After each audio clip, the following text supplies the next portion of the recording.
La scierie Saint-Michel, dans la Nodière, roule à plein régime. Mais la vitesse avec laquelle des milliers d'arbres sont transformés cache une sombre réalité. L'ensemble de l'industrie forestière là, est à perte là, depuis, je vous dirais, le début 2023. Après avoir connu des valeurs records de 1 500 $ américains par 1000 pieds de bois en 2021, le prix du bois d'œuvre a plongé après la pandémie en 2022.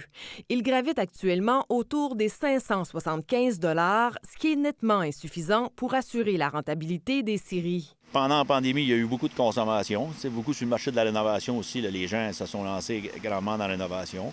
Actuellement, on a un marché qui est plus restreint parce que les taux d'intérêt viennent complètement nous annuler le marché de construction. Une situation qui force les entreprises à s'adapter.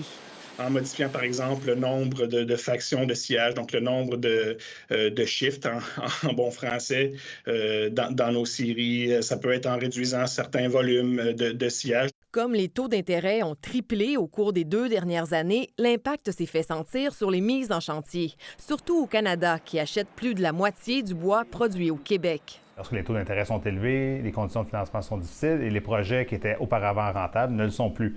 Donc, des projets sont retardés, des projets sont annulés, ce qui fait en sorte qu'il y a moins de mise en chantier. L'année 2024 s'annonce pour être une bonne année dans la reprise des marchés. La Réserve fédérale américaine a annoncé que le mois de mars devrait être le mois où les baisses de taux vont arriver.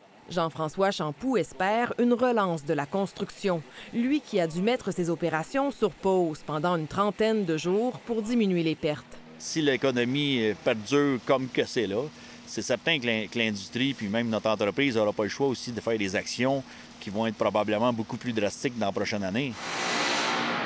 Entre-temps, les jours où la scierie est arrêtée, l'entreprise occupe ses travailleurs en leur donnant de la formation. Ici Élise Allard, Radio-Canada, Saint-Michel-des-Saints.